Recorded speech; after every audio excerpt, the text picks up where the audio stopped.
పెద్దలందరికీ కూడా ఈ సాయం సంధ్య వేళ శుభాకాంక్షలు అభినందనలు తెలియజేస్తా ఉన్నాను.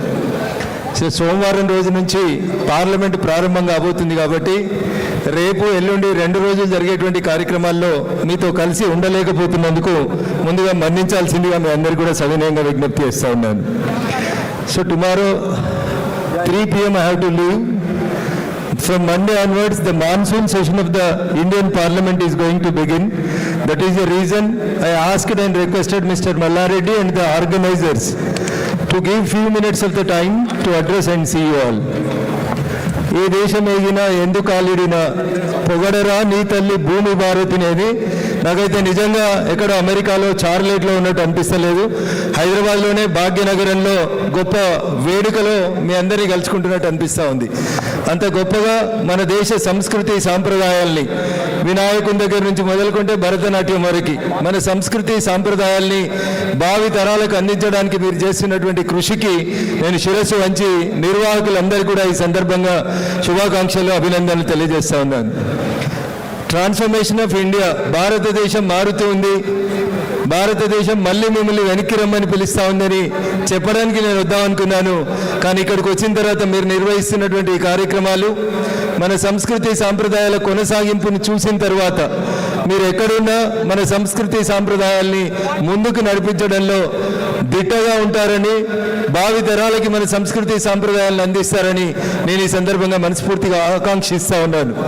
ఎందుకంటే భావి తరాలకి అమెరికాలో ఎట్లా తెలుగు వస్తుందా రాదా, నెక్స్ట్ జనరేషన్ ఎలా ఉండబోతా ఉంది, మన సంస్కృతి సాంప్రదాయాలు కొనసాగించబడతాయా లేదా అనేటువంటి అనుమానం ఎవరికైనా ఉంటే మీరు నిర్వహిస్తున్నటువంటి ఈ కార్యక్రమాన్ని చూసిన తర్వాత ఆ సందేహం ఎవరికి ఉండాల్సినటువంటి అవసరం లేదు. ఎందుకంటే ప్రోగ్రాం ప్రారంభించినప్పుడు సుమగారు చెప్పినట్టు వినాయకుని స్తోత్రంతో ప్రారంభమైనటువంటి ఈ కార్యక్రమాలు రేపు ఎల్లుండి కూడా ఇంతే గొప్పగా నిర్వహించాలని, మన సంస్కృతి సాంప్రదాయాల్ని ఏ దేశం ఎగినా ఇదే రీతి లోపల కొనసాగించి భావి తరాలకు అందించాలని చెప్పి మీకు అందరికీ తెలియజేస్తూ, ముఖ్యంగా ఎన్నో పోరాటాల తర్వాత ఏర్పడినటువంటి తెలంగాణ గడ్డ నుంచి ఇక్కడికి వచ్చి వివిధ రంగాల్లో ఎదుగుతున్నటువంటి మీకు అందరికీ కూడా మనస్ఫూర్తిగా శుభాకాంక్షలు తెలియజేస్తూ, చాలామంది మిత్రులకి నాదొక విజ్ఞప్తి, నాదొక ఆహ్వానం కూడా.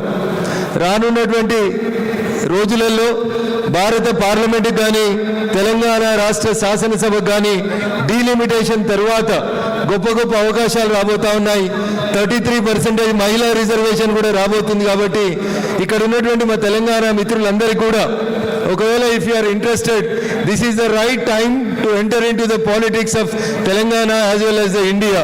33% మహిళా రిజర్వేషన్తో పాటు పెరుగుతున్నటువంటి శాసనసభ పార్లమెంట్ నియోజకవర్గాల్లో ఇంతకుముందు చేసినటువంటి ప్రయత్నాలన్నీ విఫలమైనాయి, మేము సక్సెస్ కాలేకపోయినామని బాధపడుతున్నటువంటి మిత్రులు ఎవరైనా ఉంటే ఈ ఆపర్చునిటీస్ని తీసుకొని మళ్ళీ వెనక్కి వచ్చి ఇంకా 3 years టైం ఉంది కాబట్టి మీరంతా మన దేశానికి సేవ చేయడానికి ముందుకు రావాలని చెప్పి మిమ్మల్ని ఈ సందర్భంగా ఆహ్వానిస్తూ, ఈ వేదికని రాజకీయ వేదికగా మలపడానికి సుమగారు నాకు అవకాశం ఇవ్వలేదు కాబట్టి మరొకసారి ఈ సాయం సంధ్య వేళ మీ అందరినీ కలుసుకునే అవకాశం ఇచ్చిన వేదిక మీద ఉన్నటువంటి నిర్వాహకులకి, వేదిక ముందున్నటువంటి సంస్థను నడిపించి ముందుకు నడుపుతున్నటువంటి మిత్రులందరికీ కూడా పేరు పేరున శుభాకాంక్షలు అభినందనలు తెలియజేస్తూ thank you one and all.